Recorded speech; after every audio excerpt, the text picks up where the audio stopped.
I was a little disappointed in that. But what I liked about this is she actually, I saw her pivot at the end of the video, and she goes, you know what? I started covering this case very early on. And she goes, when I started covering this, she goes, she didn't reference any of the hoaxes we know, but she goes, there was a lot of rumors about rug activity in that house. And what she said, I actually paused for a second. I'm like, you know what? That makes sense. She goes, what if there was rug activity in that house?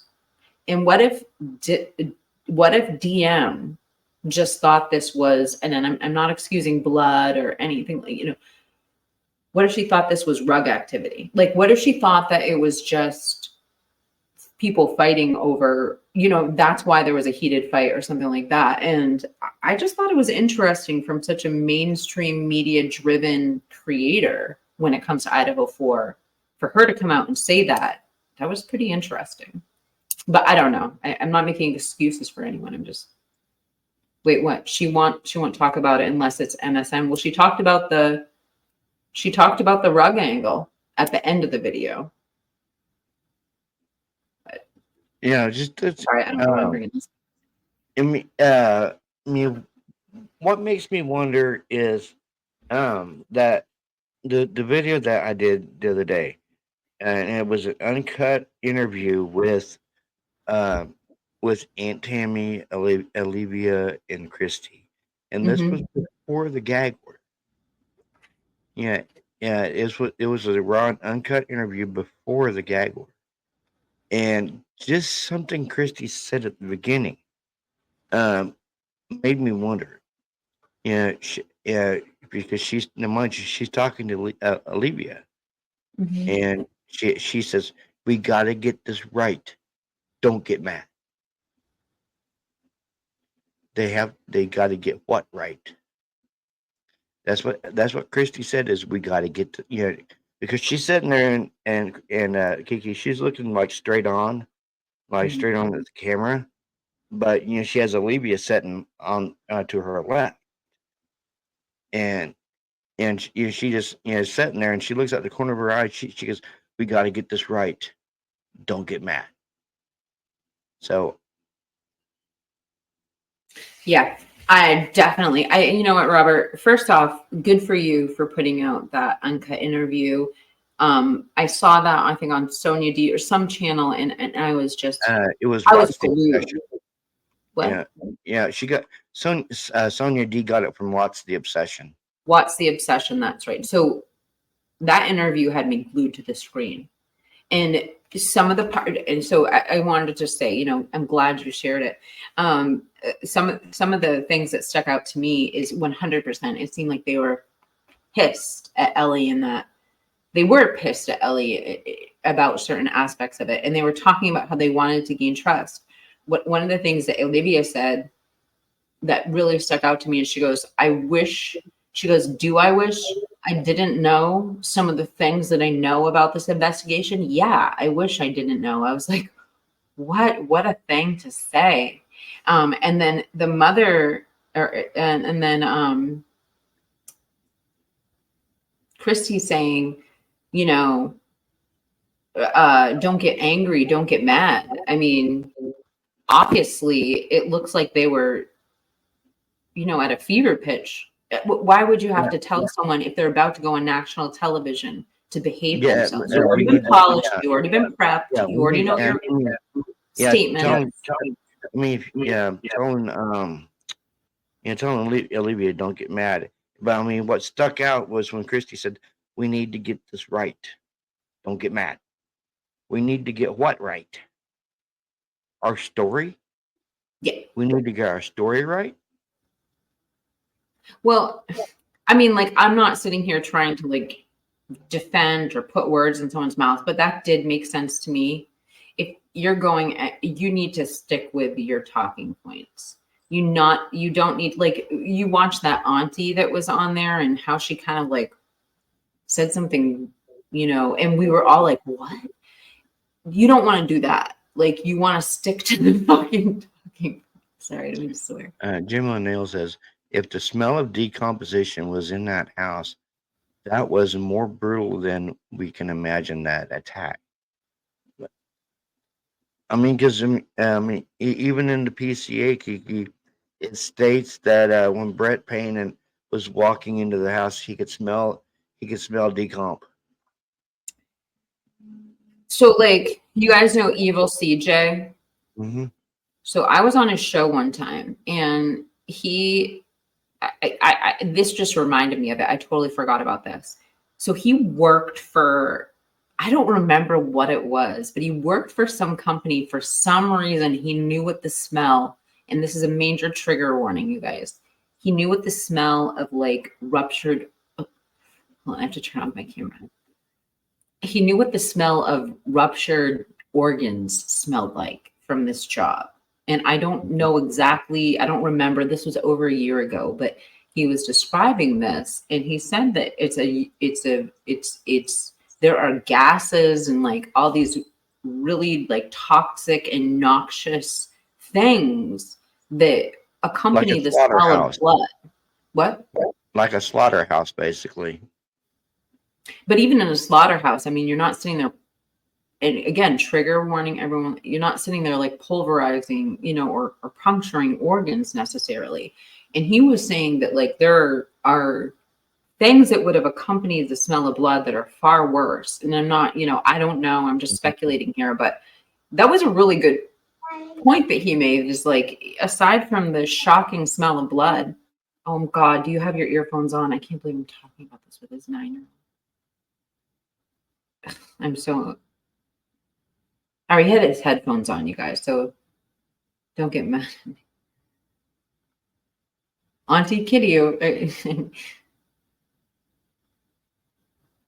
So anyway, so guys, let's get Robert live stream in front of another person. Let's spam let's spam the chat with popcorn emojis. Yeah.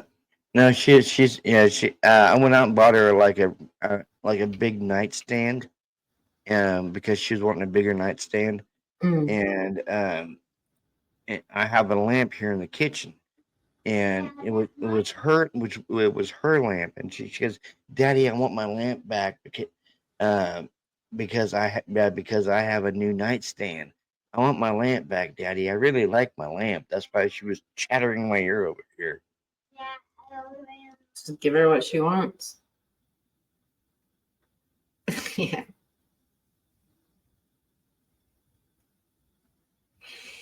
So,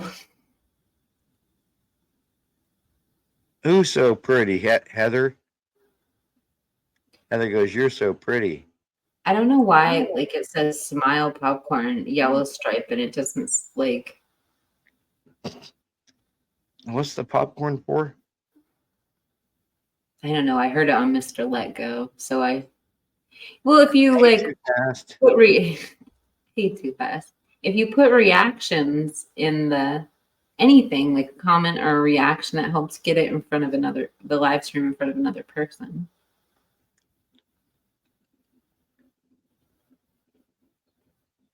Barbara, I'm spamming your chat with popcorn. You were talking to your daughter. Now see, well, I had a goal going for, it was, who can ever get to 10 $2 super chats. I'll host a community gaming night. Like what kind of games? Like trivia or whatever. But the goal, which the goal's already passed. It was for $2 super chats, and whoever got it up to 10 super chats, I would do a community gaming night, like trivia or whatever. But I can still go ahead and do the community gaming night. Yeah, if the chat would like to, do okay, I'm getting Like right spammed. now? Huh? Like No, right not now? right. No, not right now. I mean, I could set it up for like trivia, like yeah, like yeah, knowledge on songs, now yeah, like knowledge on movies, like trivia games. Like Maven. Yeah, Maven needs like to go Raven. shtick. I think you should do, if you're going to do trivia, you should give the, the audience, obviously, like, what do they have in common? True crime. Well, not me. Like, I would say Idaho 4. You know what I mean? Cannot just steal cane Okay, sugar either. okay, okay, chat. What type of trivia game should I do on community gaming night? Should I do movies, music, or true crime?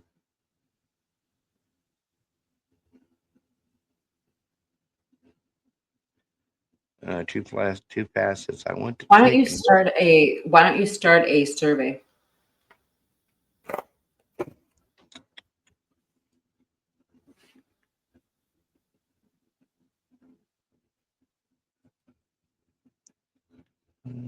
Robert, we got dead air. You should please. I am. All right. So, 6 young adults in a home I was with going to 6 ask. separate cell phones and no distress calls. Speculating here, but could we be looking at a cell phone tower interceptor? That's federal level. Could we be looking at a cell phone tower interceptor monitoring that area or that address, causing distress calls to be dropped? The cell phone tower interceptor is considered a confidential informant as well. They were talking about this in the hearings. They would be referring to a cell phone tower interceptor as a confidential informant. And it's protected by the DOJ and non-disclosure agreements signed by the city. They are notorious for interfering with distress calls to the point where citizens have won lawsuits against cities for calls being dropped from 911 calls being dropped from these devices. Like very large lawsuits have been won against these cell phone tower interceptors. So we know that the parents of the victims reserved their right to sue the city and to sue the university if there was wrongdoing or safety issues in this case. They reserved that right in 2023 and they reserved it for 2 years. So in the next 2 months, if the parents want to bring a lawsuit, we will be seeing that in February. It kind of seems unfair though, because the parents haven't seen what happened. They're not going to see the evidence, until fall of 2025. So how would they even know if wrongdoing was done? I mean, the defense doesn't even know what the prosecution has. All right. So I just want to bring the question back to you. Do you think there's an alternative suspect in this case? Do you think that there is a co-defendant in this case that we haven't heard of? Do you think there are confidential informants other than the IGG? And if you do think there's confidential informants, what are they related to? What do you think these federal grand jury subpoenas are for? So I hope you have a great day and good luck with all of your New Year's resolutions. Don't be too hard on yourself. Thank you so much for watching and God bless. Thank you so much for watching and God bless. You can answer it in chat, Kane.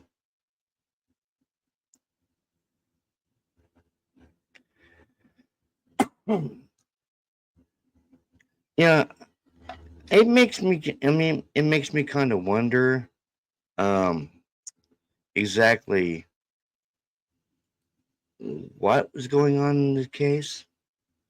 I mean, it makes me wonder if there's not a alternate suspect out there, because if you look at the what the whatchamacallit, that new latest document states about not contacting the informant. Well, we've all been told the informant is the IgG or the DNA. But I what have if it right there's here. huh? I said I'll read it to audience. I have it right here. it's crazy. I mean, there's just so much. There's just so much in this document. But the three things, so they said, hold on.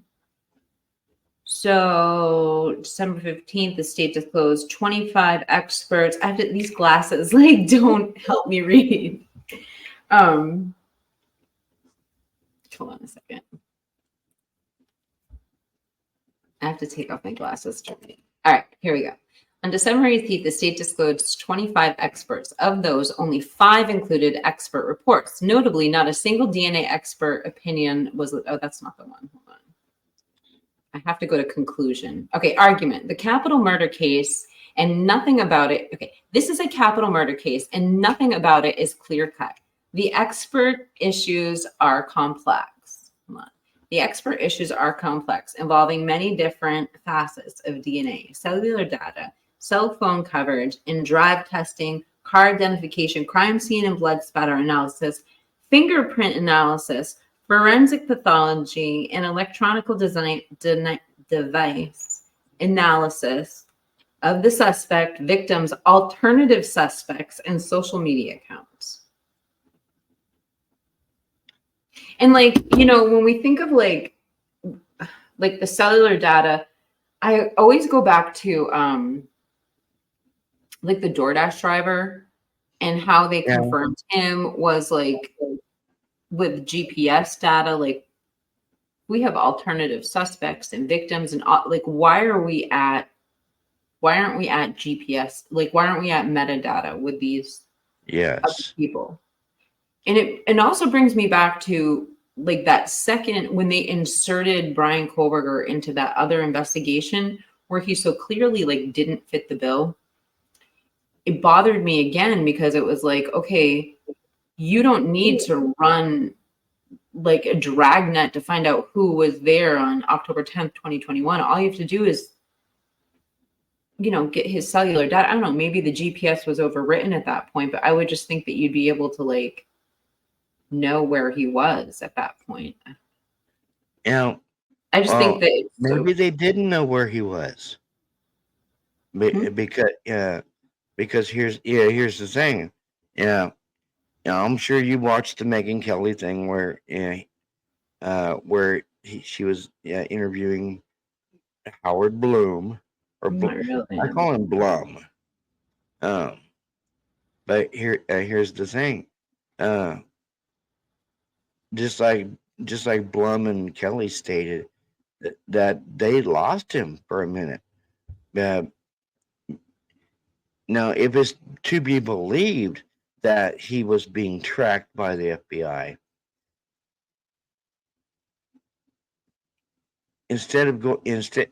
because there was a winter storm coming in through Montana and was going to be hitting Idaho and Washington.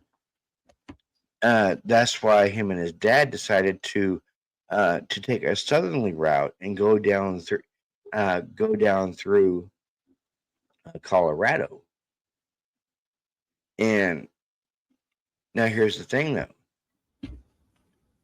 Who picked him up on the tag reader?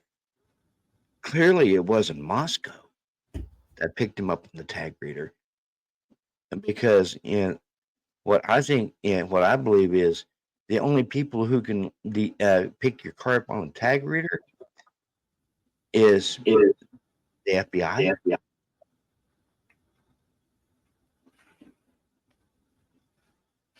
I don't know, but you know what? I'm glad you're bringing up the Megyn Kelly interview, because when she wants to apply her, because she is a smart person, when she wants to apply her intelligence and stop being like, and stop trying to get accepted amongst her stupid core group of elite snobby colleagues, and she wants to use her critical thinking skills, she can, because she comes out with that statement that I clung to, which is like, okay, since when does the FBI backwalk stuff and say we weren't there? Yeah, I mean, just like the FBI backwalked, the fact that, oh, we weren't following him, right? We weren't surveilling him, even though even though we both know that they were surveilling him, because it was the FBI who took his dad's trash. No, don't even get me freaking started. So here's the deal. If the FBI is backwalking, saying that they weren't there, okay. Well. Here's a few problems with that, and what I don't understand is like, okay, those 71 federal grand jury subpoenas. Yeah. As far as I know, they're rumored to have happened, and the chat can correct me if I'm wrong. Those were rumored to have happened 7 days. They were rumored to happen before the 19th when they knew the IGG. So, I mean, those were related to Brian Koberger. They happened before the IGG. Do you know what I'm saying? Like, did they know his name before then for something else? And is that what we're talking about for a confidential informant? And then the other thing about the IGG that's just freaking me out is like Miss Potts. She's brought up so many things that are just like freaking me out about this IGG. The first one I brought up in that video. When Becca Barlow made that declaration, she was looking at, they were talking about the IGG. There were like, from what she could tell, she said like 4 to 5 other unknown DNA samples that were uploaded to CODIS. And you don't just waste your time uploading random samples. You're uploading things that you suspect might be involved in the crime.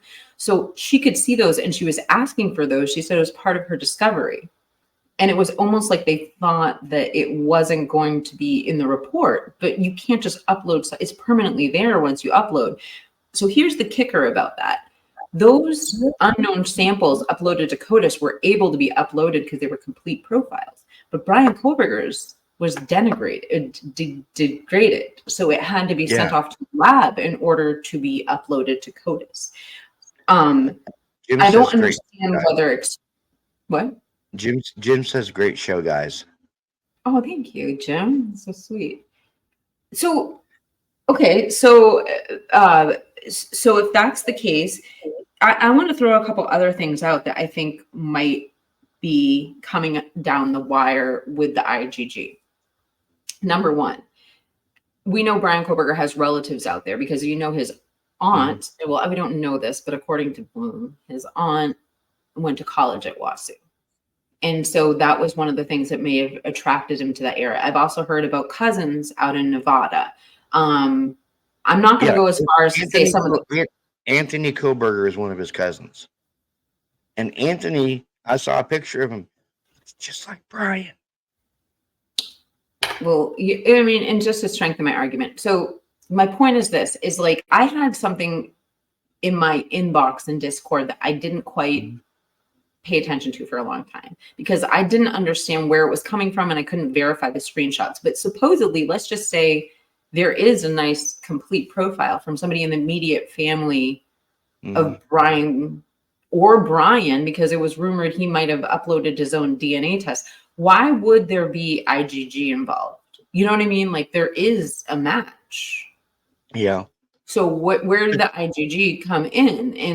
And it's confusing, and I can completely see where people would have questions about that. And then I always go back to this one other thing that I just don't get, is that we know people voluntarily in this small community, everybody coming together to solve this crime.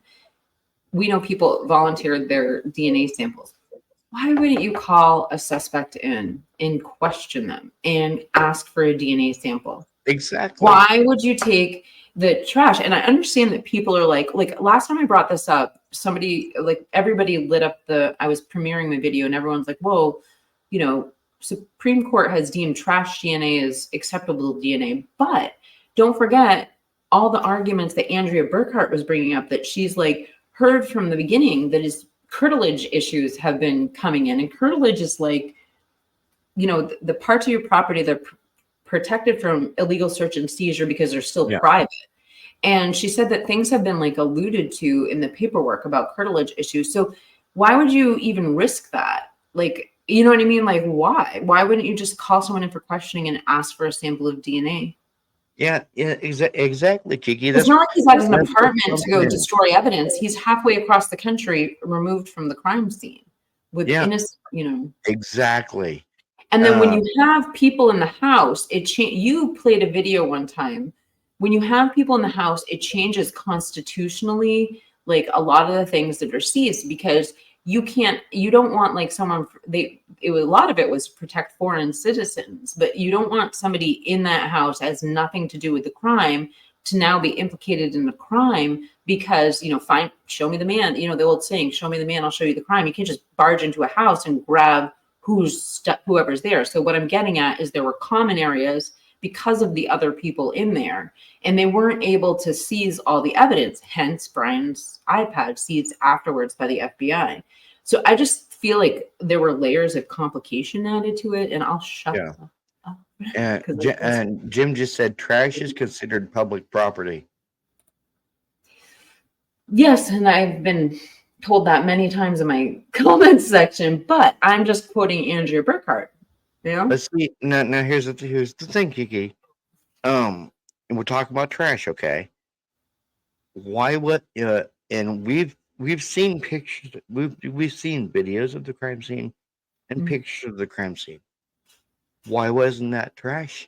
The crime scene taken. Why was it just left there untouched? And we have Christy Gonzalez even making the same statement that there was trash there. There at the crime scene that the cops wouldn't touch. And I guess Kaylee used to like to, suck on those like the applesauce things where you squeeze them up, has a little thing on it. Christy said that she noticed in the trash in one of the pictures that Kaylee's little applesauce squeezy thing was in the trash, untouched. There was a pizza box left on top of the trash. Now, mind you, the pizza box is an interesting thing. This goes back to the night that Ethan and Xana were allegedly at the Sigma Chi party from 9 to 1:45. Xana's dad said that he spoke to them at midnight and they were eating pizza at the house at midnight. So, that's where the pizza box ties into the house because that was Xana's last meal, before her DoorDash and her DoorDash was at like 4:12 or 4:20. So, now here's the thing though, now this is where I'm tying stuff in. If the DoorDash came after 4 and the killer came after 4, exactly, how would Xana eat her DoorDash if she's being killed around the same time her DoorDash gets there? I don't know, but I think that the first and foremost, what you just brought up with the pizza box, that's like a whole nother trash. We're talking about 3 trashes now. Because you bring up the squeezy thing that was Kaylee's trash. The pizza box was on the front door. And I mean, let's just face it, Drip Drop did the most extensive coverage of that. He got the trash at like every phase of the investigation. He even got the trash tipped over, still not sorted through. And Too Fast just brought something up. Secured trash lid bin, private property, gated community, not open to the public. Now, we're going back to the trash at Brian's parents' house. They lived in a gated community. Yeah. So I mean, there's the privilege. It's tricky, but I mean, just putting all that aside, like you don't have to be a lawyer to even a law.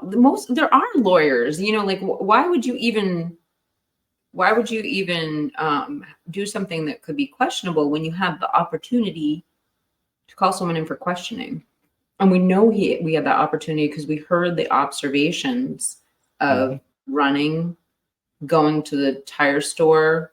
I don't know if we actually got confirmation about the grocery store stuff, but oh, hi, Marion. Marion I says like IgG matches DNA in public databases, but you've got to have a suspect first. Otherwise, it's just a game of find your cousin with a side of dumpster diving for some family DNA. That's a great comment. Thank you. Now, Back to the pizza, like you brought up the DoorDash driver, and I think that it's a really interesting point. I wonder, so there's so many questions about that bag of food on the counter. Yeah. And it makes me think, I mean, I've heard people say, well, you could just put a Xana label on anything. That could be from the day before, but you've got a good point. Like if that is the order from Xana that night, why was it on the counter? Did she meet somebody in the hallway? Like, was she in the kitchen and did she see the perpetrator? And that's why the meal never made it back to her room? Or did she eat in like a 5 or 10 minute period of time and bring the DoorDash back out empty? Or does it have nothing to do with it? Or I don't know. What other options are there? Like, does she eat it in her room? Did she eat it in the kitchen and then go back to her room? Was the perpetrator already in the house and she like was walking from the kitchen? And so, or did she open up the door to get her DoorDash and was she bombarded? Like these are all the questions running through my head when you say that. Heather just said, and why is no one asking what's he sorting trash for? Is he able to remove all of his trace DNA after his trash has been in the family can for however long?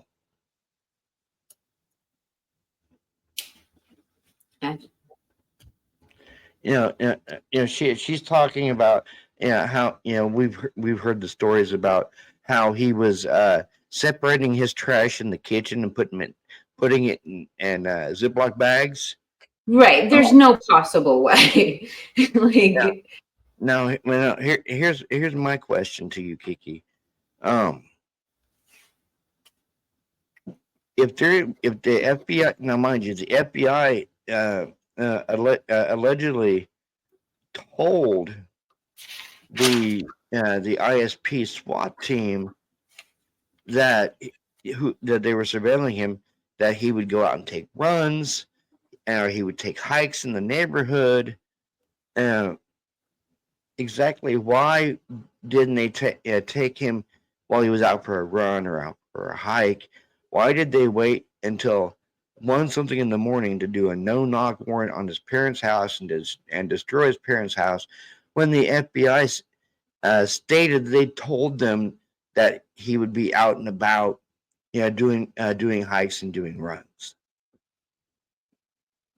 And the only thing I can think of is it's the ISP, because of how early the attack was on Kaylee, Maddie, Xana, and Ethan. This was the ISP's little poke at him, going, "You can do this early in the morning. Well, we're going to do it to you. We're going to destroy your house like you destroyed that house." I think that like you probably are mirroring some of the sentiments of the investigators, but like it doesn't, and like, okay, so I know what the answer from many people, particularly in my comment section, have said, and they say that, well, this is the standard protocol. They show me what people have said is they've shown me like the team, they've shown me like their protocol, they show me what they do. It still doesn't, they had a choice. Mm-hmm. And you can't say they didn't have a choice. They did have a choice to not raid his house. And why they chose to do it, I've been told that's their standard protocol. Like you said, it could be for show. It could be for, it has a feeling of like revenge. But when it all boils down to it, was it necessary? Did it protect evidence to do that surprise? I mean, I don't know how you can make that argument. He was on the other side of the country. Like he was Yeah, Twizzlestick was says, turns out he wasn't sorting trash. That's what Twizzlestick is stating. and he was, like Heather said, like how is he gonna separate his trash from And Heather says exactly, she's agreeing with Twizzlestick. And she goes, but that narrative is still, is something people are saying and it's playing out. But it's just the whole thing. If they thought this guy did it, which I'm starting to actually side a little bit with Chaos Sector, that he's being framed, that Brian's being framed. Exactly.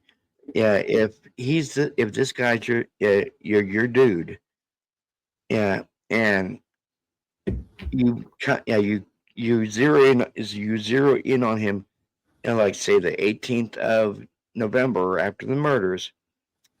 Exactly. Why are you going to let him drive from Washington clear across the country? And not bring him in for questioning?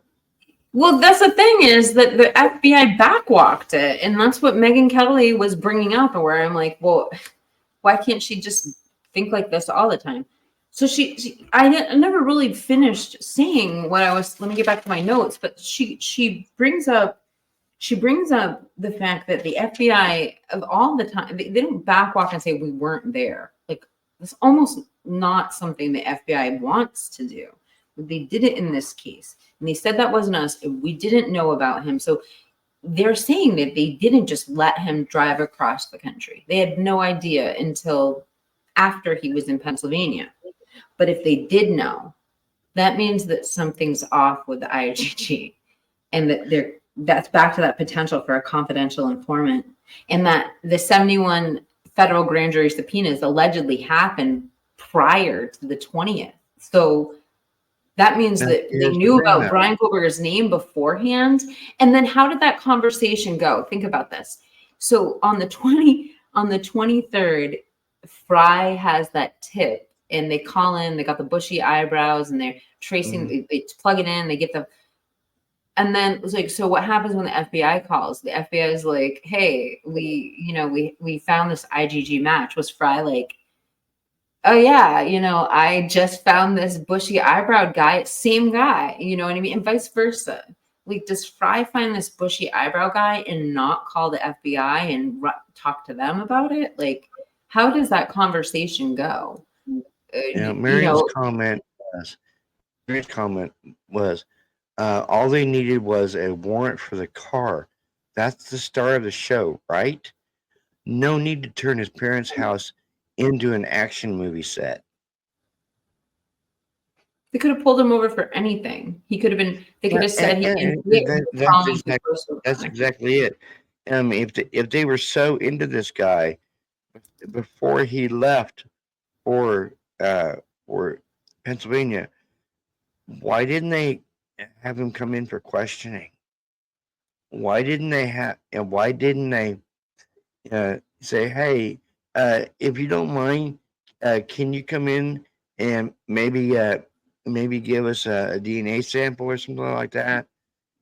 Just kind of and kind of like we see in the cop shows. This will help you. This will just help eliminate you as a suspect, right? And then when he goes for his trip, bam, when he goes to leave for his trip, bam, they got him, and he's in custody before he even goes to Pennsylvania. This thing about about him driving across country, and I'm starting to wonder if those 2 stops in Indiana weren't FBI controlled stops. Because if you look at it, Kiki, he got pulled over 2 miles apart for the same thing. For tailgating a van or a car. He got pulled over 2 miles apart for the same thing. And we know that Moscow PD can't monitor a tag reader in another state, but the FBI can.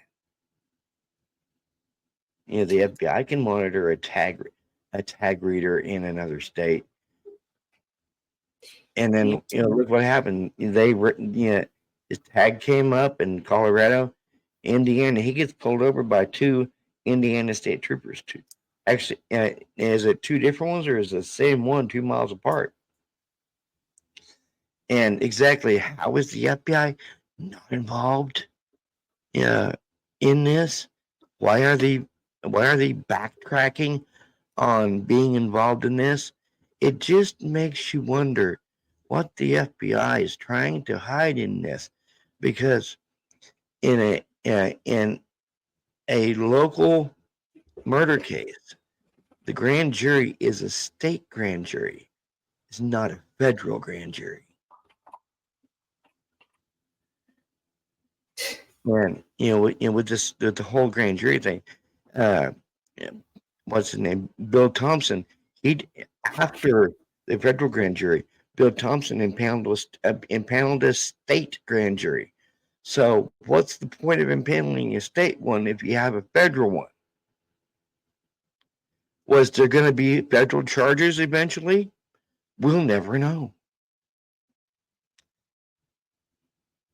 I'll I'll build off of your theory just a little bit, which is Mish Girl had sent me it might have been Meg. I'm not sure if it was Mish Girl or Meg. I think it was Meg. She sent me an example of the same officers in Indiana pulling over other cars and giving us examples of what those traffic stops looked like.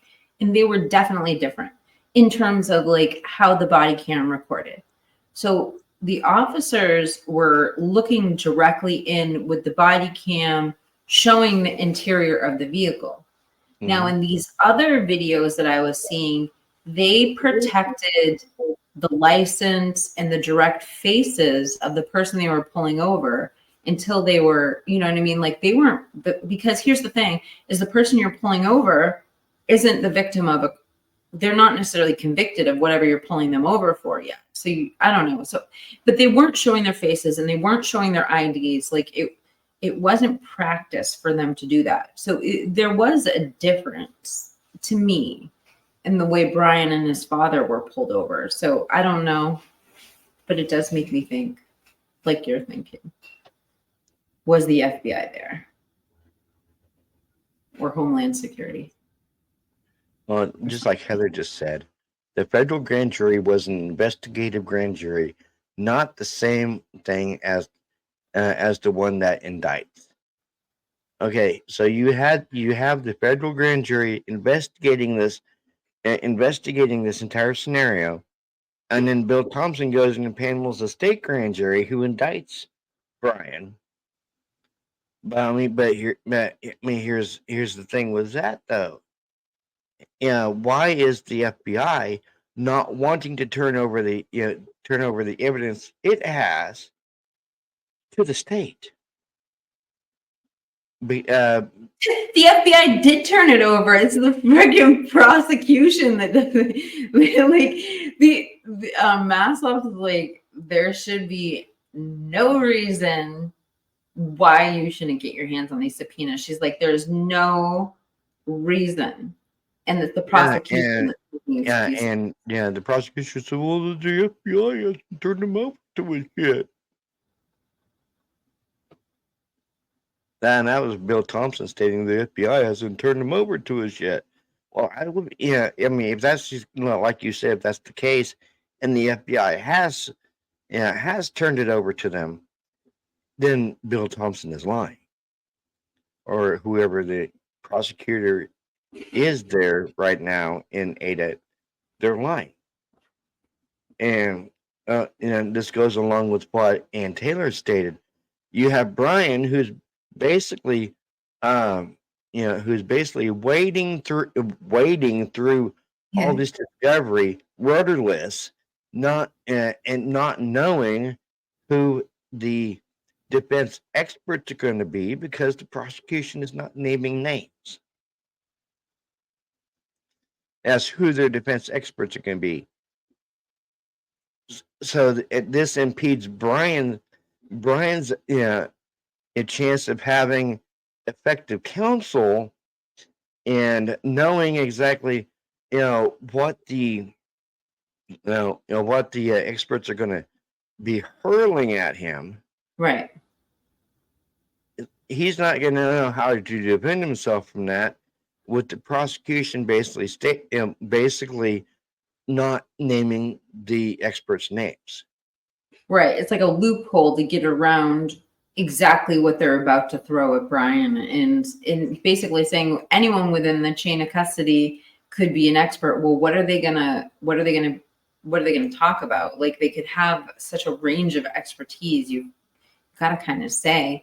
And oh gosh, I lost my train of thought with what you were saying. Oh, but what Twiz said, when you have the subpoena Ducas Ticus, I can't remember how to say it. No, It carries with it criminal charges if you don't.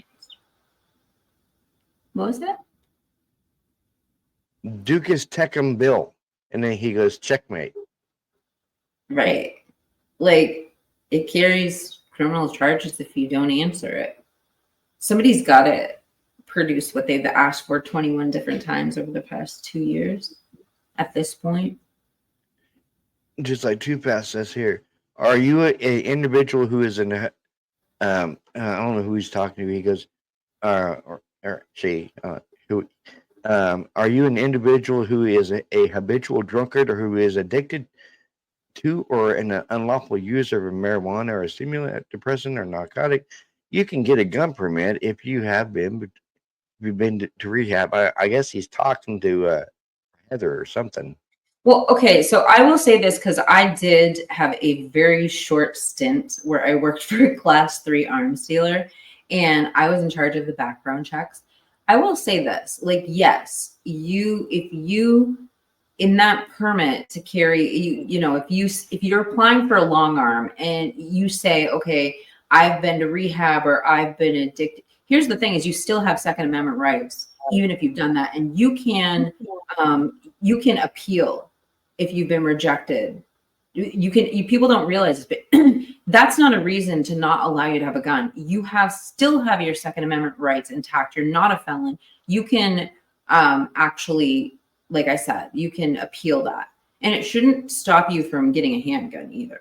Now, as far as concealed weapon, I don't know how it works. Like, I'm from a state where they allow you to just conceal a weapon, but I know sometimes you have to get, like, it's difficult with getting the concealed to carry permits, but people don't realize that you still have your Second Amendment rights. That's what I was Marion says FBI was probably in Moscow for something entirely unrelated. Brian, being only 10 miles away, likely looked into what happened. Simple as that. No big conspiracy. Occam's razor doing its thing. He could have easily stumbled onto, I mean, we know about all of the WSU police corruption that happened preceding this case.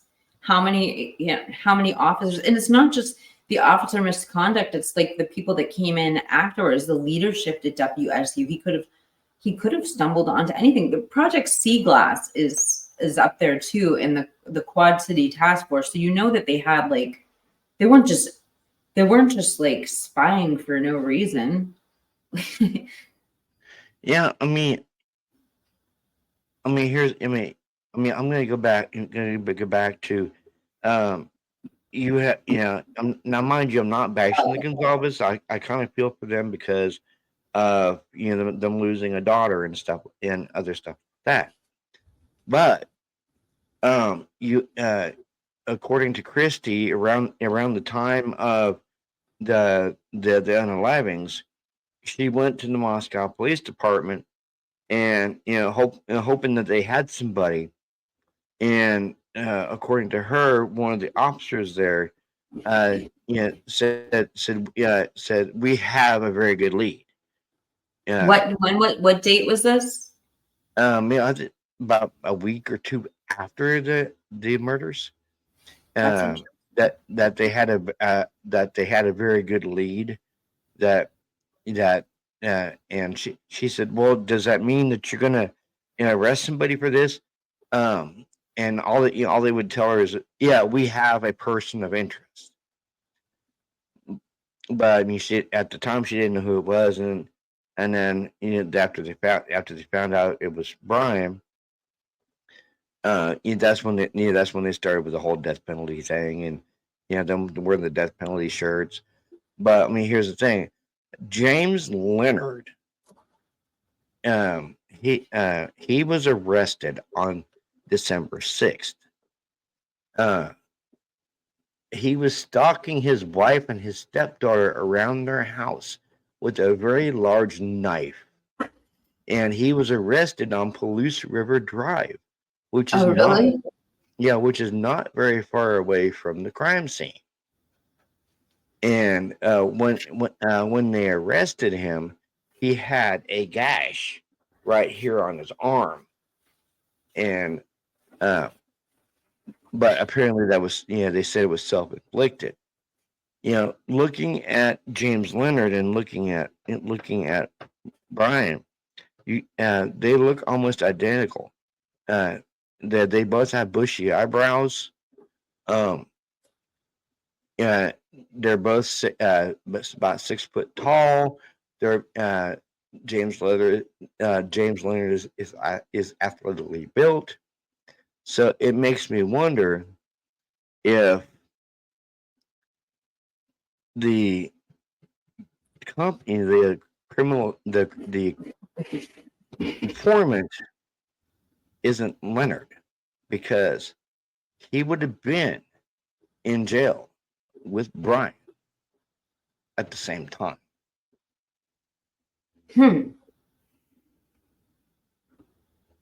Because he got arrested on December 6th. Brian got arrested on December 30th. James Leonard is in Latah County Jail. Brian was in Latah County Jail.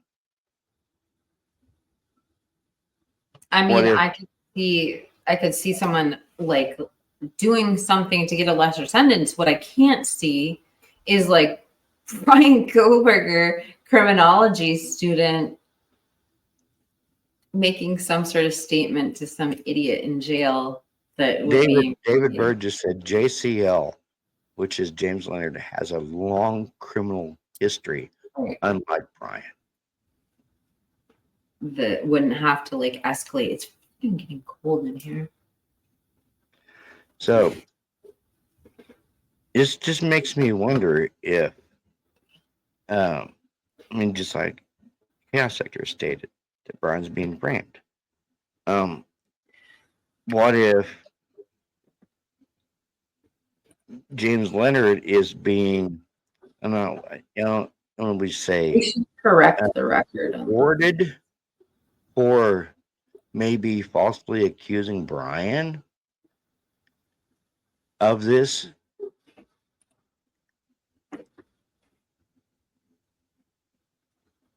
Because if he has a long criminal record, unlike Brian, and follow me here. Brian's in Pullman. He's 10 miles away. James Leonard is on Palouse River Drive, which is very close to the crime scene. He's been arrested for domestic violence in the past. He was arrested on the 6th for stalking his wife and his stepdaughter around the house with a very large knife.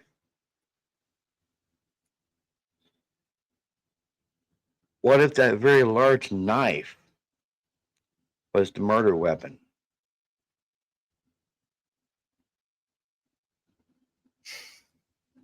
If we're going to look at alternative suspects, I've got James Leonard on my list. I mean, that's someone I'm going to look into. Now that we're looking at alternative suspects, And here's the thing, like you bring up Chaos Sector. Chaos Sector actually, they left a really good comment on my channel, and they put it pretty eloquently at the end of their comment, where they're like, you know what, this isn't disrespect to the investigators, but at this point, with what we see in this paperwork, how can we not? There's nothing. They said it better than this. I'm paraphrasing. They're like, of course we're looking into this. There's nothing disrespectful about now looking into these alternative suspects. This is what the court paperwork is saying. So yeah, I will look into that case of James Leonard. And at the very least, maybe James Leonard is the person who broke into that house on October 10th, 2022, because he actually lived there. Just that maybe Angel GB says, "Hey, my favorite crime my favorite crime family." Thank you for being here, beautifully broken woman. But yeah, I mean, it just, like you just said, the 10-10-21, the house that was broken into on 10-10-21.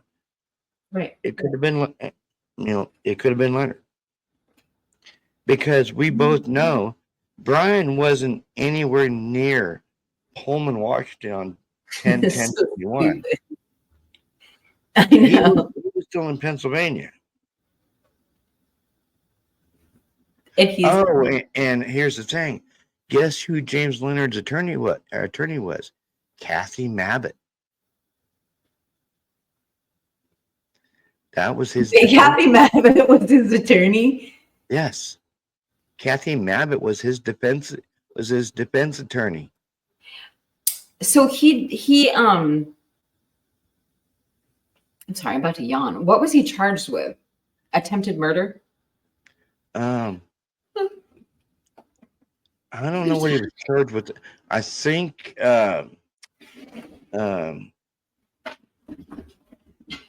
domestic battery with a deadly weapon or something like that.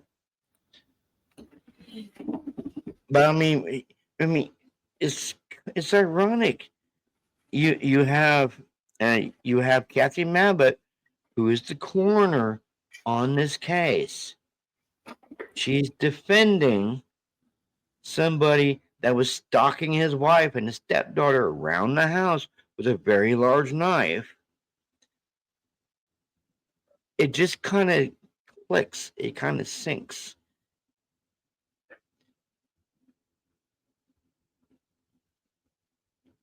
You have James Leonard, who was arrested on December 6th. You have Brian, who was arrested on December. Apparently now, from what I've been looking into and what I've been hearing, Brian wasn't technically a suspect until the 20th of December. Yeah. And I'm going to say, like, now that I hear this thing about Kathy Mabbitt being the attorney for this guy, that kind of displaces one of the things I've said in defense of her, is like, she didn't have the background to be put in front of the spotlight. She said things like, when she was talking about the original crime, there were so many instances where it was like, why didn't you just say no comment?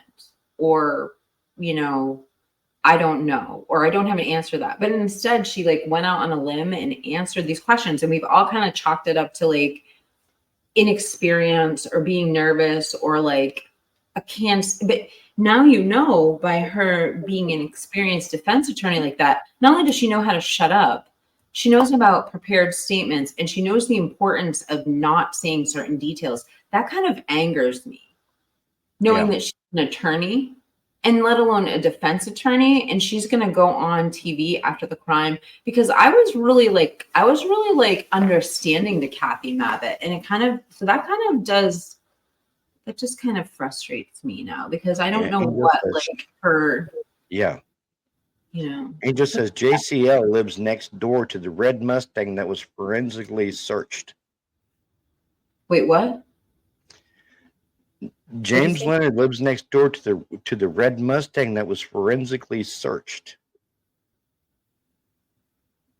The red Mustang that they found that smelled like bleach. Yeah. Okay, so say the Elantra, so say they've got the car, the suspect vehicle 1. Okay, so criminology 101, like, wouldn't you like switch out of the car that you're going to use into the getaway car? Or, you know what I mean? Like, they must have cleared the car, right? Yeah, Marion says I'd They cleared the say car, you guys. either a rich Put a frat that 1 in the chat. yeah. Oh, sorry, Marion said I'd say either a rich frat that the cops covered up for because money talks, or a plot twist the cops themselves. But this is what Angel just said. And the tip of you have you checked the WSU student car list came from the trailer park too.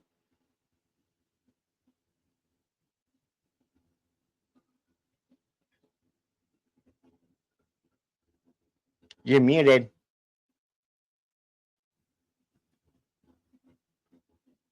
You're muted.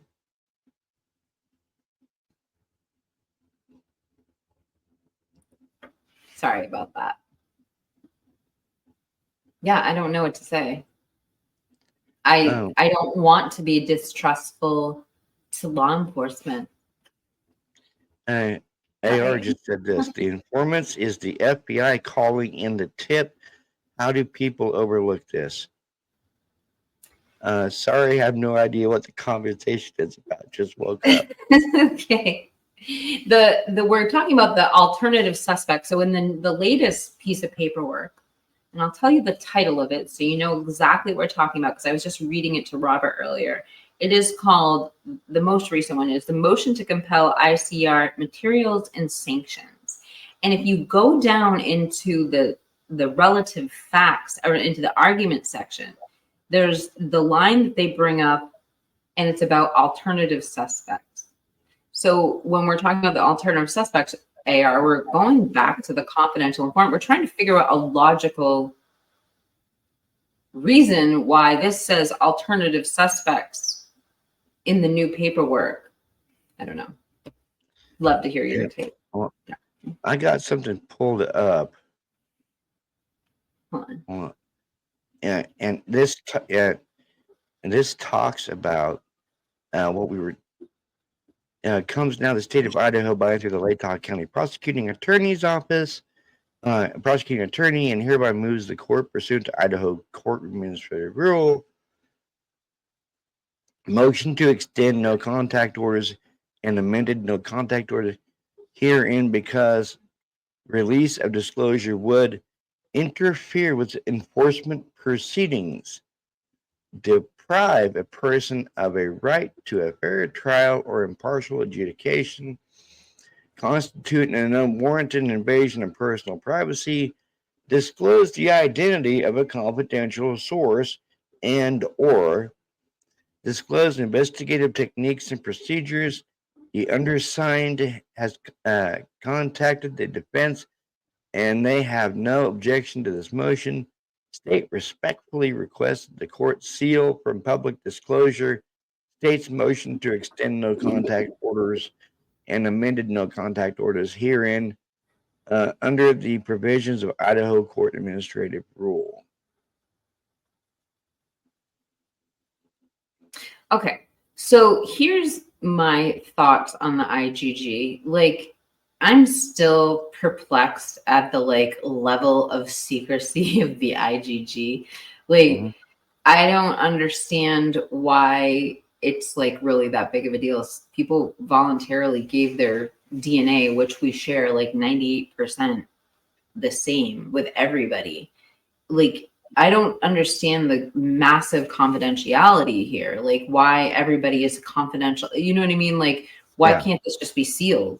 Why can't the names just be not part of the public record? I don't know what the big deal is. I don't know. Yeah. I don't know why it gets to that point. They have to request, you know what I'm saying? What's the... Yeah. It's a big deal. These aren't like government people working for the government. Like, it's not like a public safety issue. Like, I don't know. And these aren't people who are super productive of their, I'm not saying that it's right or wrong, but I'm also saying it's people who voluntarily gave a sample of their own DNA. Yeah, to it. Marion's talking about Leonard here. He had a murder charge back in, I think it was 2017 or maybe earlier. Definitely read something about it. Ended up getting probation though on murder probation. What?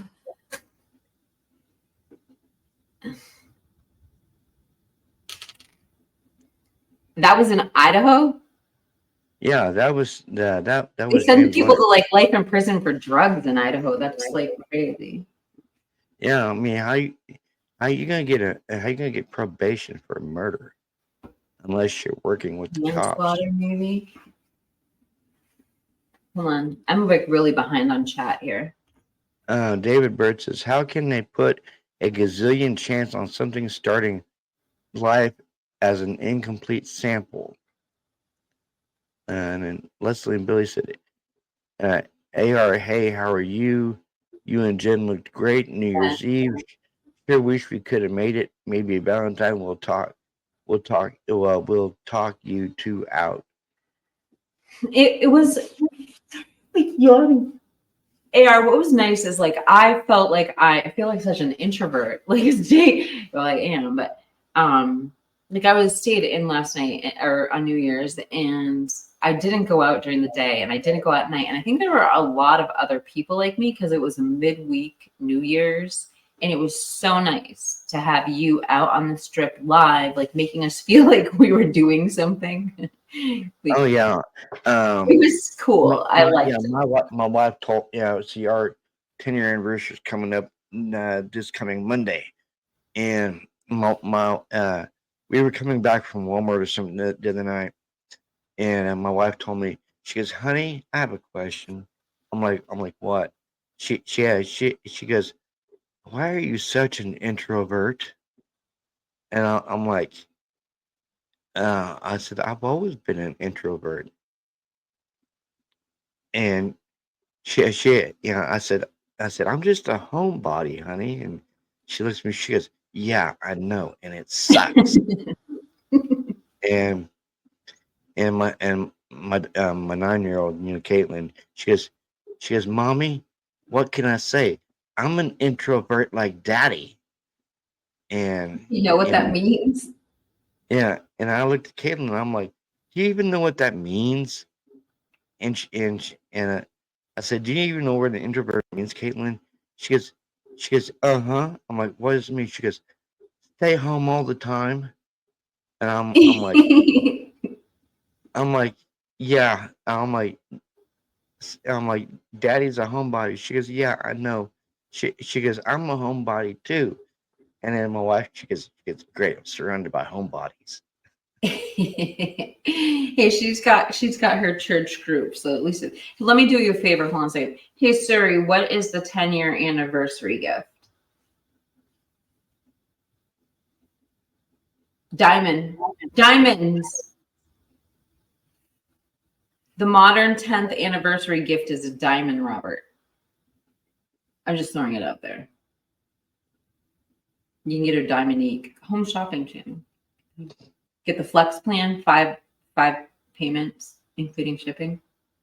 Usually comes with a always get her zirconia. Okay, it's zirconia, but it's the diamond anniversary. Get her something diamondy. You can find something cute. I mean, it doesn't have to be a diamond. You were talking about the New Year's Eve earlier. He goes, trust me, New Year's Eve wore me out. And then he says, when I get healthy enough, Jen and I are driving to get all the state sign pictures, and we are taking everyone live with us. That'd be so fun.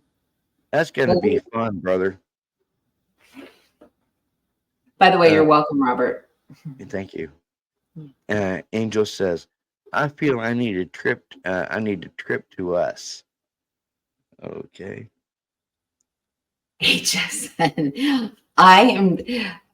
There is a difference between I should have said it right. I'm talking about QVC. Okay, I don't do HSN. It's different. I should have said QVC. Sorry, Robert. The Angel 5 says, payments on that. Angel says, remember that I don't have anything incident? against it. I've just never shopped there. I'm sorry. But No, I normally shop Amazon or eBay, but remember that Angel says, remember that incident with the girl who had her car broken into and her panties messed with, put in her cup holder. yeah, let's talk about that. Let's talk about that. So, what a weird, like, I'm just going to paint a picture for the audience, okay? She comes home from a trip, all right? She leaves her suitcase in the car. She comes out the next morning. Her suitcase, the reason she came out is because her roommates are like, hey, your suitcase is in the middle of the driveway. She goes into the middle of the driveway. Her suitcase is in the middle of the driveway. Somebody had gone into her suitcase, taken her underwear, and shoved it into the cup holder. There was something else weird about it too. Not that that's not weird enough. Yeah. But like, let's just think about this for a second. What was the motive behind the criminal in this? So what was the crime? Think about this. Like, what was the crime? It was like the person was just, I mean, what could they have wanted other than to trigger warrant, touch her underwear? Like what? That was a message. It was either a message or like how would he even know that? Yeah. AR says, Robert in the Swamp, when is your next live? I'll join you too. Oh, please. I let's make plans right now. Well, we can do one Sunday if you want. Can we do it before 5 o'clock Yeah. or after 10? AR, what's your availability? He says the crime was intimidation for some reason. AR has to wait till he gets out of church first. I'm just kidding. Robert and AR have to get. That was a joke. I don't know. Yeah, I know. I'm overtired. I'm sorry. Amateur prank. I don't know David Bird. I don't know David Bird. It's so okay. So I could see it being this is the thing is that the cop said that to her, and she was so pissed at the thought of this, and she's like, "This isn't funny. Like, who would do that as a joke?" Yeah. And why would they single her out? The guy's like, "Can't you think of anyone who would do this as a joke to you?" And she was basically like, the look on her face, like, I'm not friends with 15-year-old boys. Like, no, I don't see any of my friends rummaging through my clothes, grabbing my underwear and shoving them in my cup holder. AR goes, I'm open. Church banned me a couple of weeks ago. Wait, what happened? You're banned. AR's fresh off his suspension this week, though. I don't know if he's able to make it. I'm open. Church banned me a couple of weeks ago. And Wiggle Stick says, WTF, WTF did you do, AR? I bet it's something he said, if I had to guess. Angel says Scream was shown in Moscow a few weeks before at the Playhouse place. Forgot the name as it's 6 a.m. That's so scary, isn't it? Mm-hmm.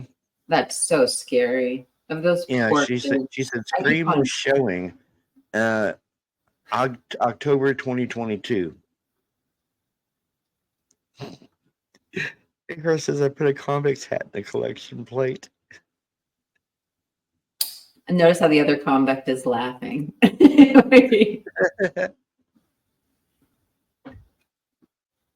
Well, don't worry. Robert will be praying for you when he goes to church this Sunday. AR, you can go to online church with me. I haven't been to church in like 3 years. I go to online church. I am. They did snag me up as a member of our Holy Redeemer here. They send me letters like twice a week. But he goes, hey, it was a donation. Poor Jen. Just sit on your hands while you're there. No, I pray for AR daily, but I don't go to church. I mean, I read the Bible here at the house.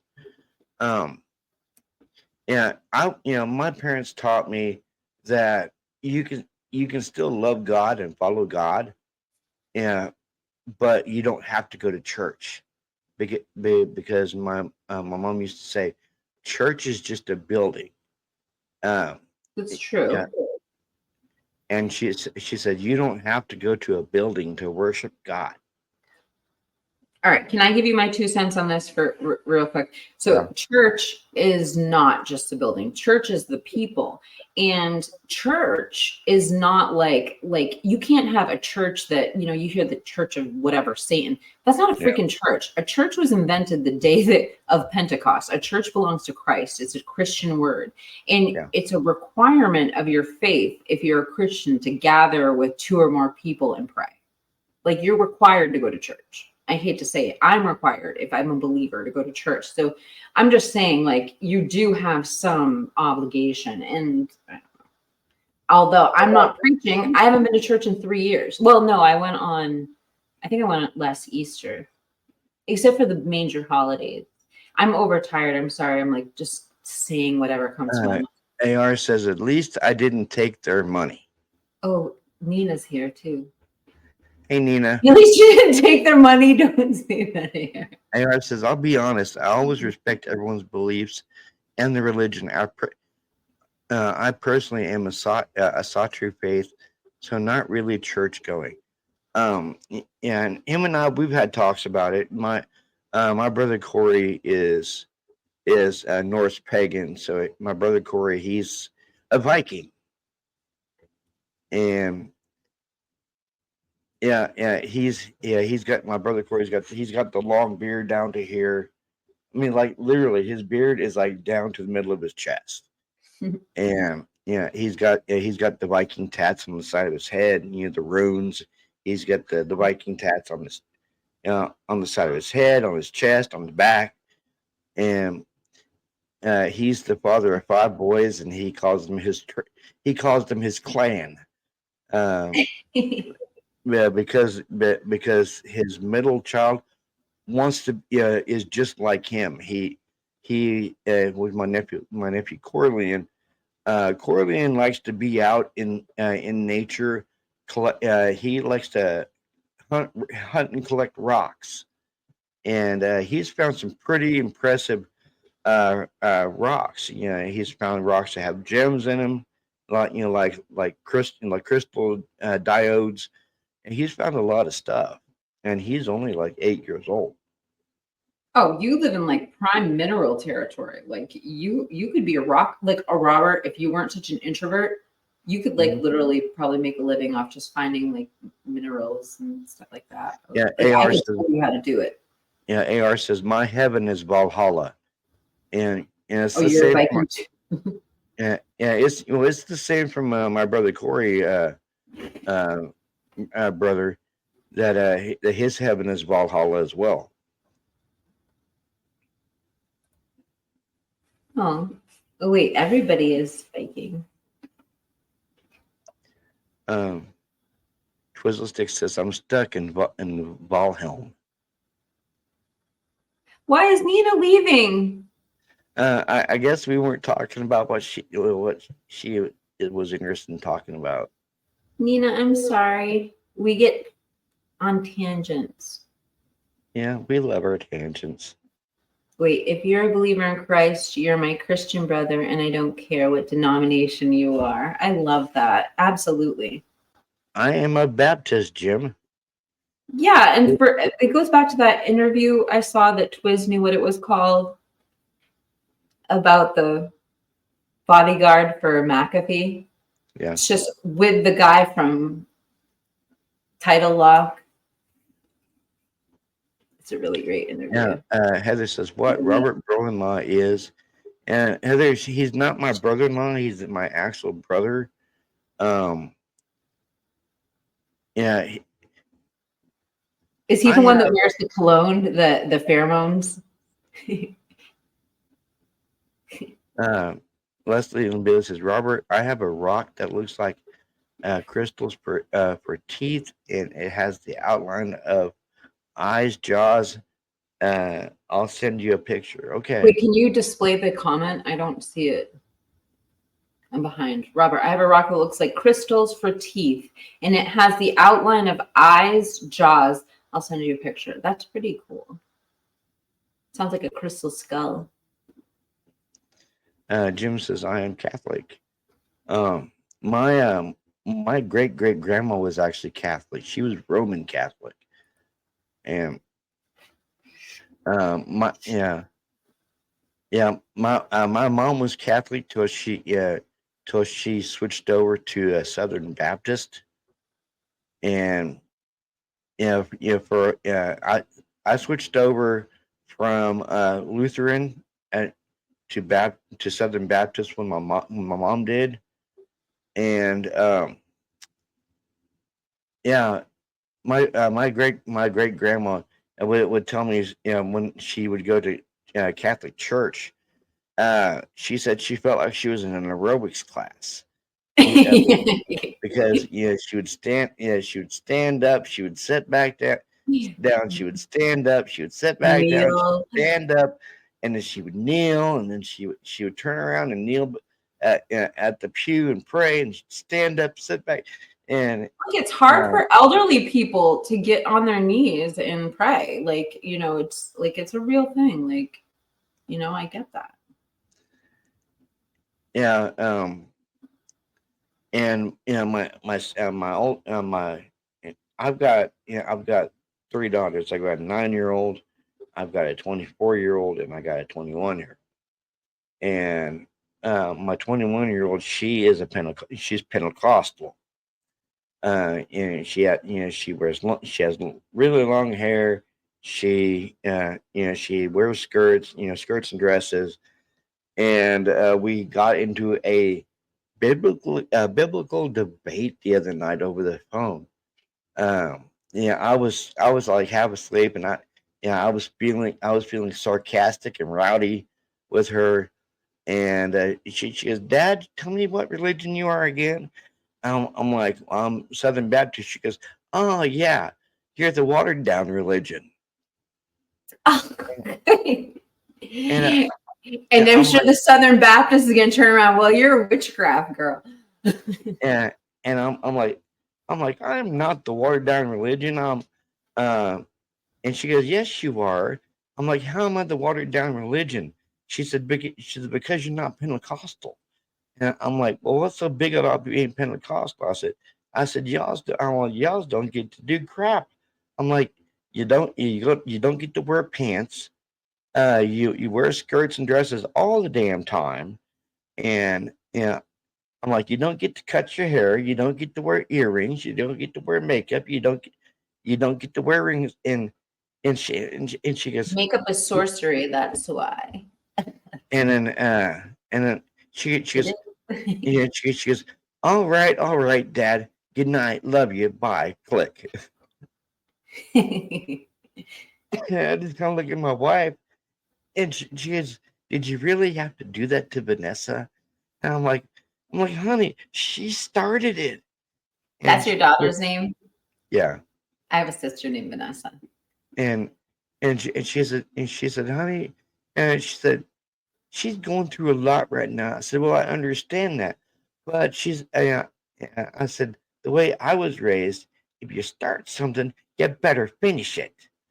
And she just looks at me, and she goes, "And what?" And she goes, "What? Vanessa didn't finish it?" She goes, I go, "No, but I did." Robert, easy on Vanessa. I can tie this into true crime for all of us. Let me just segue us back to true. Let me bring this all back, guys.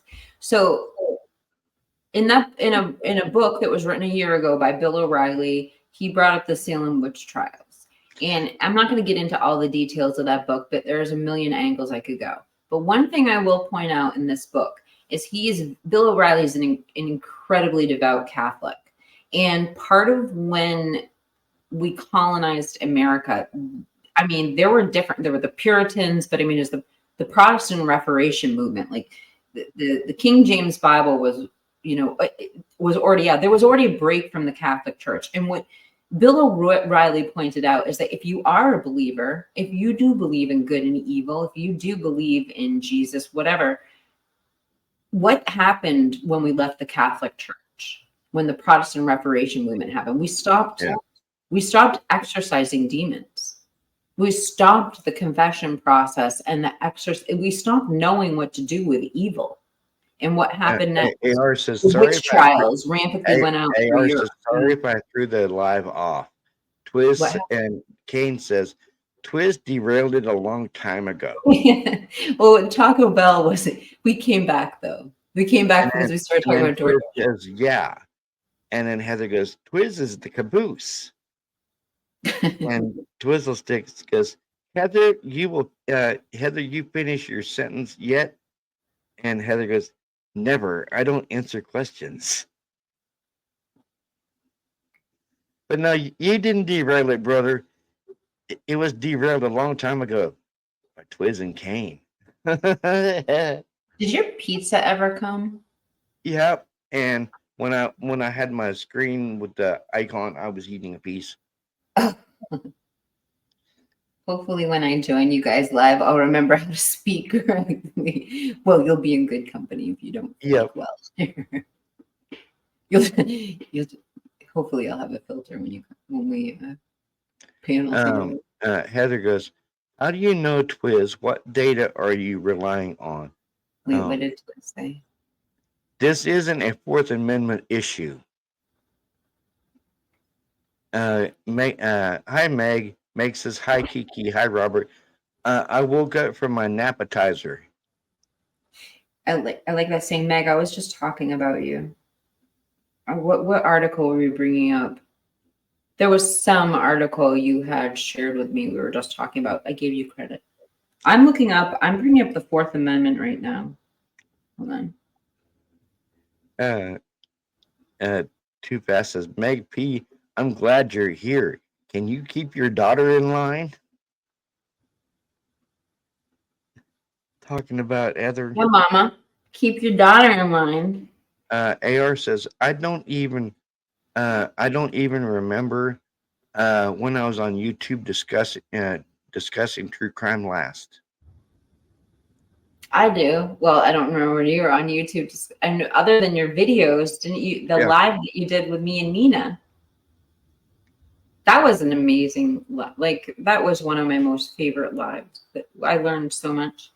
By the way, just back to what Twiz was saying, we were talking about the Fourth Amendment. Yeah. And, it's interesting that you brought this up, Twiz, because I thought this was our Sixth Amendment right.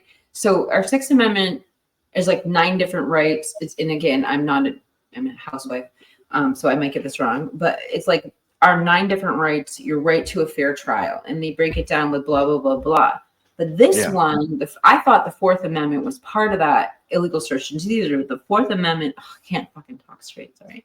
The Fourth Amendment of the U.S. Constitution protects people from unreasonable government searches and seizures. However, it does not guarantee protection against all searches and seizures with those deemed unreasonable by law. The level of protection depends on the intrusion in the individual and legitimate government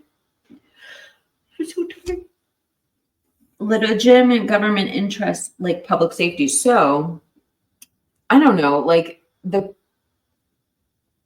I guess where am I getting our Sixth Amendment rights from? Is that like privacy? Because I know there's search and seizure, and then there's privacy rights that kind of like hybrid with search and seizure that came over from. I haven't watched it yet, Leslie. Robert and Kiki, did either of you watch the Casper West video, latest one? If so, what did you think? No, but Christy recommended it to me. I'm really behind, and thank you for bringing it up. We will watch it. It's come so highly recommended. That's what AR said. At Twizzlestick, I just began looking at stuff from the Idaho 4. I had a brain procedure done and a few other things. So I've been out of the true crime loop for a little bit. Wait, can you put that back up for a second? Robert, wait, I can absorb them. I just began looking at stuff today from Idaho 4. I had a brain procedure, so you did have it done, AR. So AR, we didn't know. I've been kind of trying to bug AR to get a date, but he couldn't let us know when he had this procedure done for privacy reasons. And Yeah. I just want to say, AR, you looked so good in that New Year's special. So Mm-hmm. I just want to say, like, you know, I'm sorry I keep yawning while I'm saying it, but it's a miracle to me. You just look so healthy. And obviously, God was with the surgeons and the nurses all working on you. And I'm glad you're back with Jen and she's safe. The pups. Your dog looks so happy, by the way. You have like Xander is like living his best life. I just Angel covered B. 20 subjects in one sentence if you don't. Yeah, I love Xander, and I haven't. Me I mean, too. I've seen Xander more than I've seen Aspen and Bayou, but I love Xander. Xander's a little chunky boy. Yeah, well, yeah. Xander's also the best looking. I don't think the other dogs like are conscious they're being filmed, whereas Xander knows that here he Yeah, has because like my dog. They don't. he always turns his mug around and looks at the camera and starts wagging his tongue. I'm I being blamed. Like I didn't force my dogs to dive for oysters. Like my dog got an ear infection. I'm now my guilty conscience is coming out. My dog got an ear infection. I didn't make my dog die for oysters. If anyone's thinking I gave my dog an ear okay, infection. Angel says I I'm have a sorry, I'm about ready to fall asleep. Angel says I have a DEXA scan today to check my cancer isn't in my bones and check on my osteoarthritis, but it's set to snow today. Want to stay in bed. Just go get the scan because you Yep. know what? We know you're healthy and we know it's going to be good. So Okay. just get out of bed, put your snowshoes on. Robert with True Crime Podcast. I told him he looked great with a hole in his head. Who? Oh, My AR thing. he looks good for someone without a hole in his head too. Yeah. Good. Yeah. I didn't know Like you I texted AR today. I said that he was my brother, and I'll always stand by his side. Poor AR just gets like text from me and Robert all day. I actually left him alone until till this afternoon, and I texted him to. Yeah, I said, "Hey, you there?" He said, "I'm here," and I said, "Well, I'm just checking on to see how you're doing," and he said, "I appreciate that." But How does it feel to be needed, AR? so they had to drill down a little over an inch to get to the base of the tumor. Wow, brother. Those brain surgeons are amazing. Mm-hmm. It's not just that they're so smart, they have to be in such physical condition, like sitting there with steady hands for like 12 hours. It's just, it's like I'm getting chills just thinking about it. I'm so glad Yeah. you got My wife went for a mammogram yesterday, and they found a lump, and they're wanting to they're wanting to do a biopsy to check it, make sure it's uh, either benign or malignant.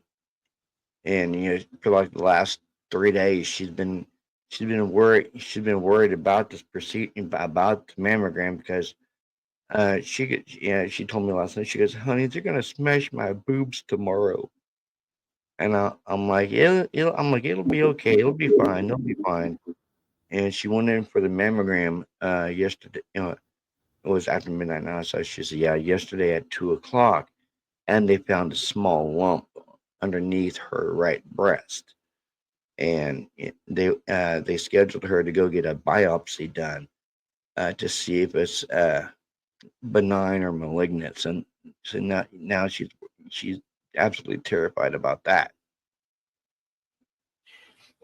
Robert, and you must be terrified too. Look, you've got a whole community here. We're all behind you. We're all praying for you and your wife. And I also know that she has a huge prayer group too. We believe in the power of prayer. And here's the thing, is she was a good wife, and she went and she got this done so that it's not a bigger problem she finds out about later. She's starting early. She's in good hands. And obviously, if they're having her come in this quickly, she's in really good hands with good people who know what they're doing. But Robert, I don't know if there's anything we can say to cover you other than you got your support system here, and we're not going anywhere. We're not going anywhere. Yeah, because at first she told me, she goes, honey, honey, what does that mean? I have a lump. And so I had to explain it to her. I said, well, I said, you have a small, I said, you have a small lump under your right breast. She goes, what's the lump? I'm like, well, it's kind of like, I said, you seen a golf ball, right? And she goes, yeah. I said, it's like a golf ball, except it's under your boob. And she goes, well, am I going to be okay? I'm like, that's why they set up this test to see if it's malignant or benign. She said, what does that mean? I said, well, to see if it's safe or see if it's, and then I didn't want to finish the last part. And I said to see if it's safe or, see if it's, and all I said was, and then, she looks at me, she goes, don't say cancer. I'm like, that's why I said, and she said, no, now I'm scared. She goes, I don't want to get cancer. I'm like, honey, nobody wants to get cancer. I said, that's why they're setting this biopsy up to see if you have it or not. And and and I told her, I said, I'm praying you don't. And I said, I know you're praying you don't. But I said at the same time, you also got to think that I'm not saying you do. And I told her, I said, I'm not saying you do, honey. I'm not. I said, but you also got to think, you think the fact that you might. And she said, well, what does that mean? And she said, what does that mean if I have it? I said, well, if they catch it in time, then uh, they'll take it, they'll remove it from underneath your breast. And she said, well, what if it is cancer? I said, that's what I just said. I said, well, they'll remove it from underneath your breast. And she said, well, what if it spreads? I said, then they'll take your breast. And as soon as I said that, she goes, oh God, she goes, I don't want to be a woman with one boob. Well, Robert, the first thing is that she definitely has a support system within the people that are examining her. And I mean, it's probably, the best person to answer these questions would be beautifully broken woman right in there. But there's a lot of, I think, stages before that happens. Yeah. AR just said, Robert, tell your wife, her and I can be warriors together, and we'll be together. We'll together win the battle. What a good man. Thank you for saying that. And did you see the comment that AR made back up at the top? He's had 7 surgeries in the past 2 weeks.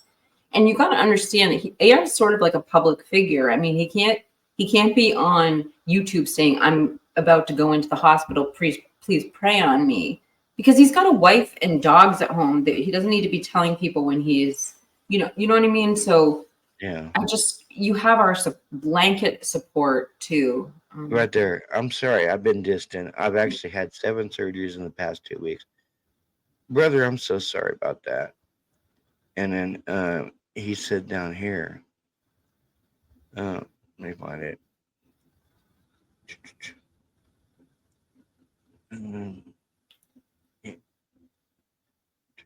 Wait, me and my I'm looking for an AR comment that he just made.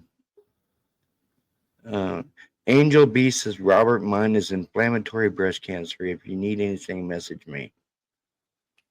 That was really nice, Angel. Thank you, Angel. He has a support group on TikTok as well. Like for breast cancer.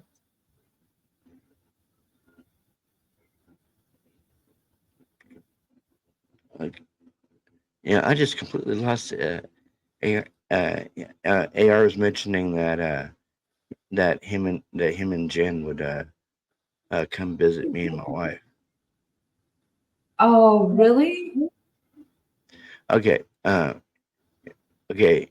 Jim, thank you so much. At Robert, the minute I can travel, Jen and I will come visit and stand beside you and your wife in support. Thank you, brother. Yeah, I just, I just hope and pray that this biopsy comes back benign. Me Um, too. because my second wife, she passed away back in 2011, and she passed away of a heart attack. Her and I didn't have any kids together, but she had kids by another, by another relationship. And I had to deal with, I had to deal with trying to get them, past their mom's death, and I don't want to have to do the same thing again this time with Caitlin. But Robert, but you can't even think like that. You no, and I try not to, but like her mom told her today, if it's God's will, it's God's will. That's what her own mom told her today. I mean, we're so far from. I Yeah. mean, I'm not. Look, if we're going to go this far with the conversation, I'll just say it like it is. You're pretty far from the grave. Like, Yeah. Yeah, and be positive. Be, and see, and I think that's what I think that's where a lot of the fear is coming from. Because I had her pretty much well calm down, and I told her I said, let's just get to the biopsy. And I said, if the biopsy says it's benign, everything's gonna be okay. And then she talks to her mom, and she starts freaking out.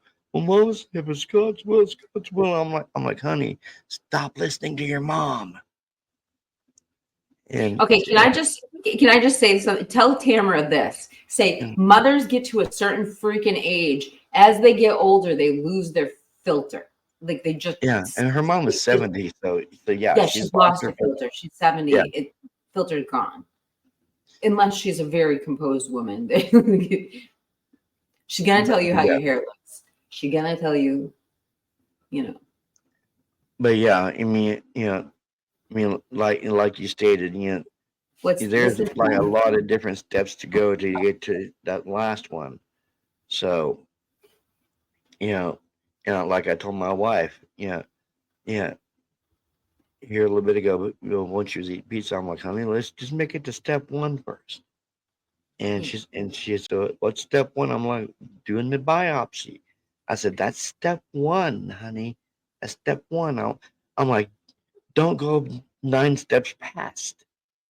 Yeah, I mean, even if it might not even be anything. Like it might not even be a mass. Like it could just be like a shitty scan. And the more positive you think, the more your body.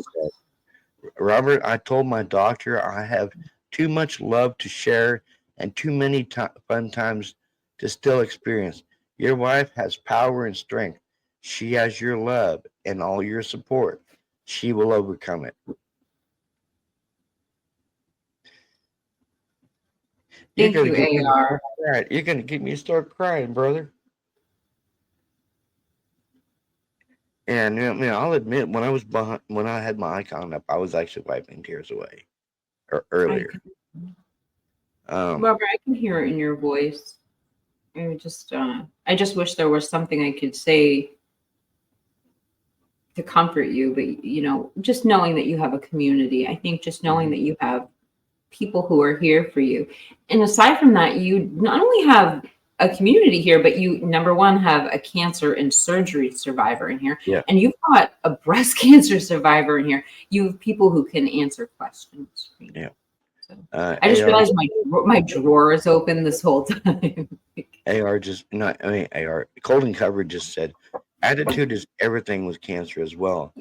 do all you can to keep her positive, even if it is cancer.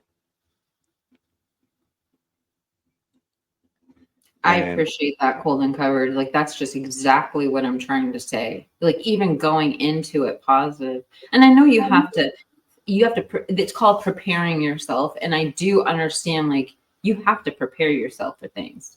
But it does not, like cold and covered is saying, it doesn't change the outlook or the attitude that you have when you wake up. You have to just let your mind go to you have to learn about the other.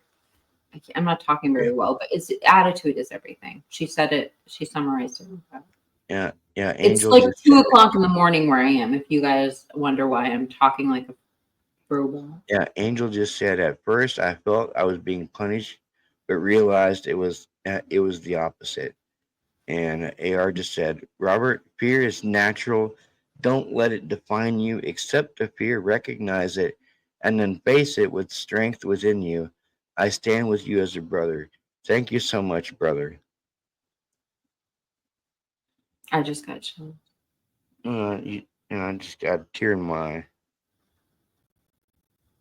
I hope you feel the love, Robert. That's all. I do. Support. And I'm gonna tell you, maybe you should ask if she's not watching this in the bedroom right now. You should at least let her come. You should have Tamara come back to where you talked about it, because you already talked about it, so that's already done. You can't take that back. So she'll be appreciative of like what people had to say in the chat. She'll be appreciative to know that there were women in here who had shared their. She's gonna want to read what AR had to say. So just make sure she watches this. Is she in the bedroom watching it right now? I think no, she went to sleep. Oh, I was going to say, Tamara, if you're watching it, can you go get Tinkerbell, please? You want to see Tinker? Yeah, but no, yeah, she went to sleep. Yeah, she was tired, so she went to bed. Angel just said, it's better to find out now than it be too late. Yes. Yes, exactly. What's a yak? A yak. I have a North Face That's so true. ski jacket. You have a what? Good freaking cold. Well, it's cold in my office because I turned up the heat before I came up here. And I think the temperature must have dropped off because it's so cold up here. Or maybe I'm just like inactive. I'm like, and I don't know if this is what Twiz was talking about either, because this is called a softbox, if you don't know. And I love it. Because I would never YouTube dump you. And then I saw one from Kane B where it says radiate light, like True Killer Crime said. Before she YouTube dumped me. True Killer Crime has such wonderful little posts. I love her. She does lovely little posts. She's so cute. She does have good radiate light. And well, here's what Kane says: because your walls need paint, Swamp Rose. What? What'd you say? He's making fun of your unpainted wall. My husband won't let me paint. I'm not allowed to paint or hang up pictures. And you know what? I'm okay with it. Except for this fact, because I've asked to paint this so many times. And I'm going to tell you, because he's not awake right now, we have 3 full-time workers, not including me. Mm-hmm. Oh, are you kidding me? Wait, what? The cow painting. Look, if that painting needed touch up, I don't paint in acrylic, but I bet I could. Okay, the impressionistic paintings sometimes are harder to do than the ultra realistic paintings, I feel like. Do you guys want me to show you one of my paintings? I'll go get one. A good painter. I think I'm a mediocre painter. Just wait. I'm gonna go get Tinker. Oh, good. I don't want dead air. Well, I'm getting Tinker. I feel like I matched the softbox now. Okay, so what I'm going to tell you guys a story. Let me think. I know what I was going to tell this from my sister. Hold on.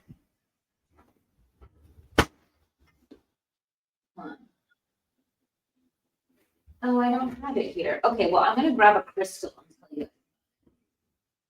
tell you. So I just grabbed a random crystal, and this one is a piece of coral, and I got this in St. Thomas, and it's naturally shaped like a heart. And I got this in a place called Cokie Beach. Cookie. And the reason I ended up at Cokie Beach is because I got to St. Thomas and I wanted to go snorkeling. So everyone's like, well, go to Morgan's Bay. Morgan's Bay is the most popular, most famous place in St. Thomas. And I'm like, I don't want to go to the commercial beach where everyone is. So I found a cab and I paid the guy to stay with us all day. And he brought us to this Cokie Beach, and that's where I went to. It's my happy place. That's all I was getting at. Hi, Tinkerbell. She has a bow tie now. Oh, you look so beautiful. I love your outfit. Tinker, I love your puppiness. Yeah, she was in cuddling Mama. Yeah, she hasn't left Mama's side all day. You know, Chihuahuas are healers. They really are. Like, I heard there's like people like with children with asthma buy Chihuahuas to sleep with them. I'm not making that. Yeah, she can sense when either myself or my wife's not feeling good because she won't leave her side, and she hasn't left my wife's side all day. She's a good girl with a big heart. Tinker, you've passed every test from east to west. You're the best. Don't forget it. Wait, what? The dog looks like a rascal. She is. She's cute. Yeah, she's looked at me like, okay, you brought me in here to show me off. Now you put me down. Leslie and Billy says St. Thomas was beautiful. I went there for a friend's wedding. Yeah, Cokie Beach is my happy place in my head. When people say go to your happy place, I remember laying down in Cokie Beach. I don't know why I loved it so much. I just really did. Cokie Beach. Google Angels, it. It's incredible. Oh man, it'll be in sales soon. I be okay, but love you guys. And we've been on for almost 4 hours. I think it's time to wrap it up so I can go cuddle my wife and love on her and shower her with support like I always do, but she needs the kind of extra special tonight. You know exactly what you're doing. You're a good man. Go take care of your wife. Make sure she knows how much we love her. And yeah, right. I'm not going. And just Robert, I just highly recommend that you have her watch this live. And Robert, we love you. We're here for you too. And I love you. I love all you guys. I mean, even Kane B. That's nice. But I mean, I especially love my brother AR. We've been through a lot together. He's been there when I'm sick. I've been there when he's sick, and that's what family does for each other. And Twizzle Stick says she already has a jacket. I got this thing for Christmas, and it's like a blanket, but it's a sweatshirt. I don't know how to explain it. Like, you remember the things back in the day, the Snuggies? It's kind of like, it's not like that though. It's like a heavy duty, fuzzy, like it's like a fleece. It's like wearing a fleece, but a jacket. Do you guys know what I'm talking about? I know what you're talking about. I got one for Christmas, and I'm so sorry, Gia. If Gia's watching, I highly doubt she is. But Gia, one of my presents from Gia. I just wish she got me like a muted color, like something universal, because she got me one that it's like blue with clouds on it. And I wear it. So I wear it out, and my dog ran into the neighbor's yard. Okay, I'm going to tell this story. I really hope everybody's asleep right now. So I'm like They are. looking for my dog. I'm dog sitting today. I'm looking for my dog. All the dogs run away, and I assume my dog ran to the beach. So I load the other dogs up in the car, and I'm looking for my dog Philly. Driving all around, I finally pull back in, and I see her ass running behind the freaking trees in the neighbor's yard. I'm like, that little shit. So I run over there, and all of a sudden, this big muscle man comes like from around the corner of the house holding my dog like this, my like 100-pound lab, like holding it like this. Like he's like, hey, he's like, I got her. I'm like, oh, thank you. And like I came to get her, and he like carried her like all the way to the property. I'm like, okay. But I thought it was so cool. Like I couldn't find my dog anywhere, and all of a sudden this like big like muscle man comes out of nowhere. Okay, I'm gonna stop the story right here. I mean, it was it's like that, it's like that part from Grown Ups when you had all the wives sitting there around the pool at the water park, and you had this big muscly man, walk up, and then he starts talking, and they all start laughing, I think it was Chris Rock's wife says he was on steroids except for his voice. Freaking Chris Rock is so funny. You remember that, like back in the day, I used to think that Bigger and Blacker was like the funniest thing ever. Well, until Chappelle like came out with funny stuff. I think that was so funny. Chris Rock cannot hold a candle to one of the all-time greats, Richard Pryor. Well, he studied Richard Pryor, I'm pretty sure. Chris Rock paved the way, though, for like a lot of the stand-up comics today. Like Chappelle talks about it a little bit in his new special.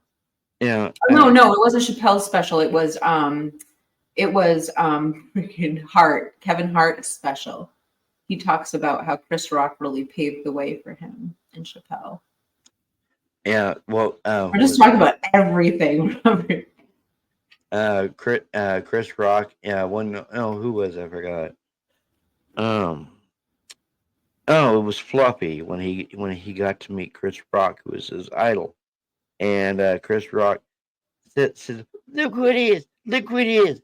It's the King of the Mexicans." But I'm gonna get off here. I'm gonna talk to you backstage a little bit, Kiki. Okay. We're gonna go live again Sunday at 9 p.m. my time, which is 10 p.m. your time, Kiki. Okay. And apparently, the president elect is talking about doing away with daylight savings time. They always talk about that. Yep. What do you think about that? I mean, it would be weird, because we know in the fall time you fall back, and springtime you spring forward. If they do away with daylight savings time, we wouldn't know when to fall back or spring forward or nothing. I mean, it's a good point. This is what I'm concerned about. If they take away the day, okay, these are the concerns that I have.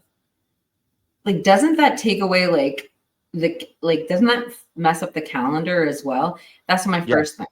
Like leap year and everything. And then the second thing, and that's just in my pre-brain, like I haven't really processed it, but that's the first thing that comes to me. The second thing that comes to me is the reason isn't it so like we don't have to be in the dark all day long, but I don't know, just think. Yeah, thank you so much, Leslie and Billy.